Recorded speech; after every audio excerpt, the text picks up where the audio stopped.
시청자 여러분 안녕하세요. 오늘 제가 여러분과 나누고 싶은 내용은 시진핑의 대규모 군부 숙청이 자신의 권력이 도전받게 되는 결과를 초래하진 않을지, 중국 군대의 전투력은 어떻게 될지, 그리고 마지막으로는 이번 시진핑의 군 숙청은 정말 짧은 시간 내에 전쟁을 준비하는 것일까에 대해서입니다.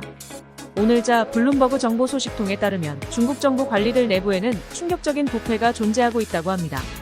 그들의 부패한 방법은 심지어 많은 사람들이 그것이 장난이라고 생각하게 만듭니다. 미국은 자체 정보를 바탕으로 중국군이 미사일에 연료 대신 물을 넣는 등 여러 부패 사례를 인용했습니다. 블룸버그는 시진핑이 군부를 숙청한 진짜 이유를 찾았다고 전했습니다. 미국 정보당국은 시진핑이 군에 대한 전면적인 숙청을 단행한 주된 이유가 군의 현대화 노력을 저해야 하는 만연한 부패 때문인 것으로 드러났다고 말했습니다. 지난 6개월 동안 부패 조사로 인해 12명 이상의 국방부 고위 관리가 체포되었으며 이는 중국 현대 역사상 가장 큰 규모의 군 탄압이 될 것입니다. 먼저 첫 번째 내용부터 이야기해봅시다. 미국은 시진핑이 일부 고위 관료들을 해임한 것은 현재 그가 여전히 중국 당 내 확고한 통제력을 갖고 있음을 볼 수 있고 기강 개선과 부패 척결을 진지하게 진행하고 있음을 보여준다고 평가했습니다. 그리고 궁극적으로는 중국 군대의 장기적인 작전을 위해 준비하고 있다고 하는 것이 미국의 평가입니다.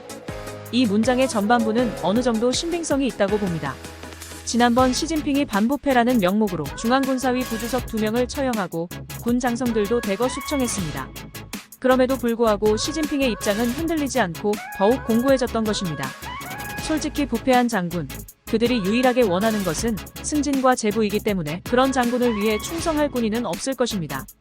그러나 시진핑이 군대를 더욱 전투적으로 만들기 위해 부패 척결에 진지하게 진행하고 있다고 말하는 것은 제가 보기에는 실현 가능성이 거의 불가능하다고 생각됩니다. 왜냐하면 중국군은 더 이상 이념적 결속력을 갖고 있지 않으며 군부와 국가 간 공동체 의식도 존재하지 않습니다. 대조적으로 미군은 애국심이 강한 사람들입니다. 그들은 어릴 때부터 교육이나 미국 국경일 퍼레이드, 독립기념일 퍼레이드 등 일상 또는 기념활동에 참여하거나 미국 시스템에 대한 이해를 통해 자국에 대한 깊은 이해를 발전시키게 됩니다. 미국인들은 자유를 소중히 여기며 미국이 자유를 보호하는 데 매우 강력한 배경이자 방법이라고 믿습니다. 그러므로 미국인들이 자신의 자유를 지키고 싶다면 이 나라도 지킬 것입니다. 즉 미국인들은 국가를 보호하는 것이 개인의 자유를 보호하는 것이라고 믿습니다. 이와 같이 미국인들은 이념적으로 개인과 국가가 공감할 수 있는 부분이 있고 공동체 의식이 있습니다. 하지만 중국은 다릅니다.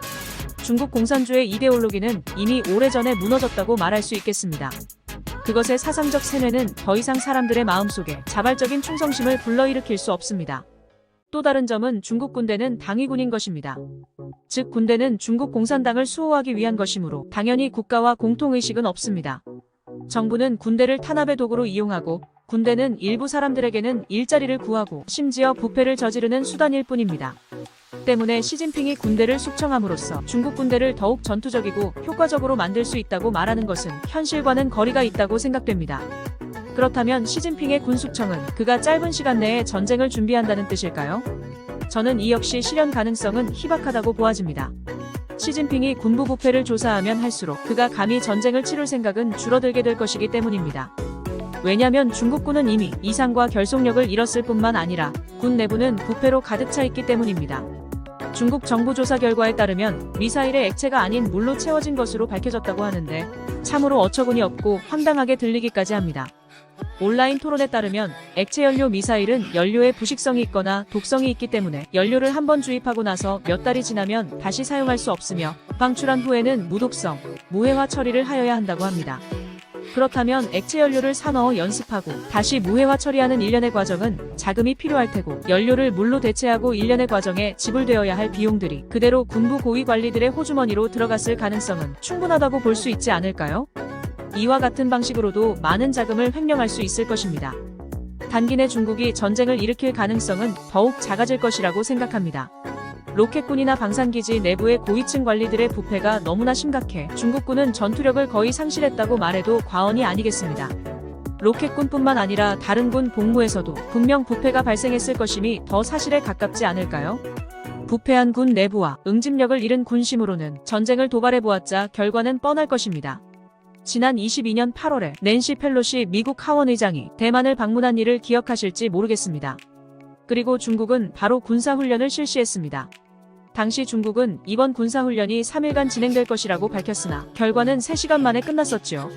그 당시 중국은 둥펑 미사일 11발을 발사했는데 그중 5발이 일본의 배타적 경제수역에 떨어졌었습니다.